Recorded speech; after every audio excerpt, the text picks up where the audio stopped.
दोस्तों, जीवन में कुछ परेशानियां आती है, कठिनाइयां आती है। हम कुछ काम करना चाहते हैं पर कर नहीं पाते। कैसा लगता है हमें?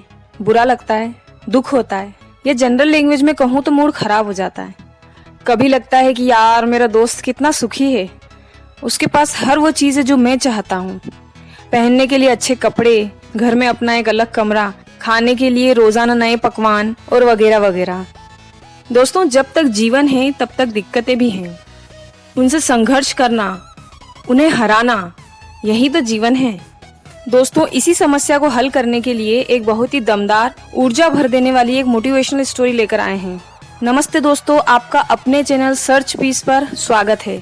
चैनल को सब्सक्राइब नहीं किया हो तो अभी सब्सक्राइब करें और ग्रो करने में मदद करें। दो दोस्त थे, एक का नाम था अमर और एक का नाम था विजय। दोनों एक ही क्लास में पढ़ते थे, पढ़ाई में भी लगभग एक जैसे थे। दोनों में हाईएस्ट मार्क्स लाने के लिए कंपटीशन हुआ करती थी, लेकिन अंतर यह था, विजय संपन्न परिवार से था और अमर गरीब था। स्वाभाविक था कि गरीब दोस्त का जीवन परेशानियों से भरा हुआ था। एक छोटा सा कमरा था जिसमें रहने वाले 4 लोग। कभी कभी तो खाना भी एक दिन में एक बार ही मिलता था। अमर पानी पीकर अपना पेट भर लेता था और पढ़ाई करने लग जाता था। पढ़ने के लिए जो बुक थी वह भी किसी की दी हुई थी, जो कई जगह से फटी हुई थी, पर अमर उसे बहुत सहेज कर रखता था और पढ़ता था। दोस्तों, जो चीज बहुत मुश्किल से मिलती है उसकी कीमत और भी बढ़ जाती है। उसके पिता उसको पढ़ाई छोड़कर कुछ काम करने के लिए कहते रहते थे, लेकिन पढ़ने के लिए उसके सिर पर जुनून सवार था। वो जानता था कि अगर पढ़ना छोड़ दूंगा तो कभी भी ऊंचाइयों तक नहीं पहुंच पाऊंगा। वहीं दूसरी ओर विजय संपन्न परिवार से था। घर में सारी सुख सुविधा की वस्तुएं थी, अच्छे कपड़े, अच्छा खाना, पढ़ाई करने के लिए व्यवस्थित जगह। और कभी अगर कोई प्रॉब्लम आती भी थी तो उसके पिता उस प्रॉब्लम को विजय तक पहुंचने ही नहीं देते थे। परेशानियां क्या होती है उसे पता ही नहीं था, लेकिन पढ़ाई वो बड़ी लगन और मेहनत से करता था। दोनों दोस्तों ने 12th क्लास अच्छे नंबरों से पास की और कॉलेज में एडमिशन ले लिया।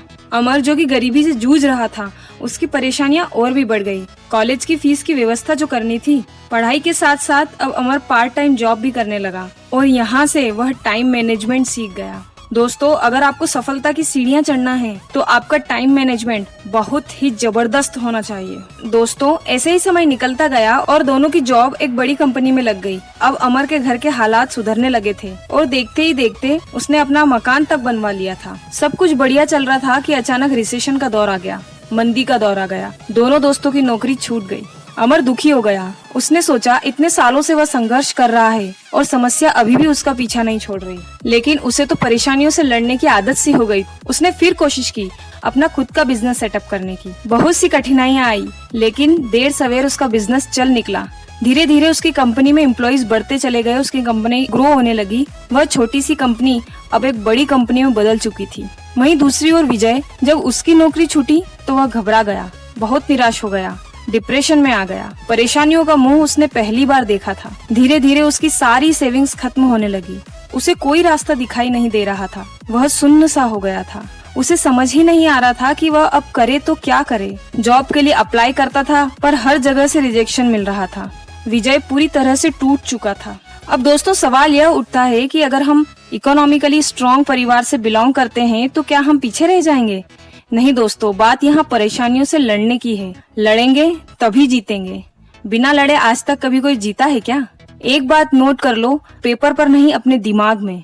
To develop the quality of fighting with difficulties is the real earning of life.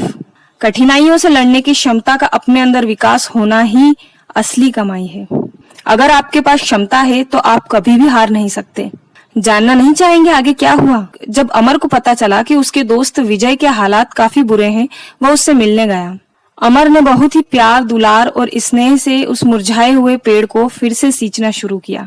धीरे धीरे विजय की हालत में सुधार आ रहा था। कुछ दिनों बाद अमर विजय को अपनी कंपनी में ले गया और उसे एक टास्क करने के लिए दिया। विजय ने वह काम पूरा किया और धीरे धीरे वह अपने पुराने वाले मोड में आ गया था और वह अमर की ही कंपनी में काम करने लग गया। दोस्तों, या तो दौड़ना है या चलते रहना है, रुकना तो कभी भी नहीं है। और जो रास्ते में बैठ गए हैं उन्हें भी हिम्मत देनी है, उन्हें भी अपने साथ चलाना है।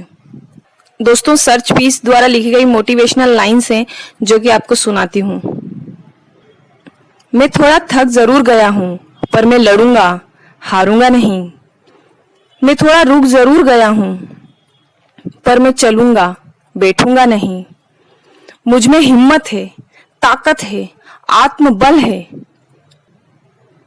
अंधेरा तो हर जगह फैला हुआ है, मैं प्रकाश हूं, मैं डरूंगा नहीं। मैं थोड़ा थक जरूर गया हूं, पर मैं लड़ूंगा, हारूंगा नहीं। Thanks for watching. दोस्तों, अगले वीडियो में स्टूडेंट्स की लाइफ से जुड़े हुए कुछ इंटरेस्टिंग फैक्ट्स के बारे में बात करेंगे। दोस्तों, बहुत इंटरेस्टिंग और बहुत मजेदार फैक्ट्स होंगे। उसे देखना चाहते हैं तो चैनल को अभी सब्सक्राइब कीजिए, लाइक कीजिए, कमेंट कीजिए, शेयर कीजिए। टिल देन हमारे साथ बने रहिए। जय हिंद, जय भारत।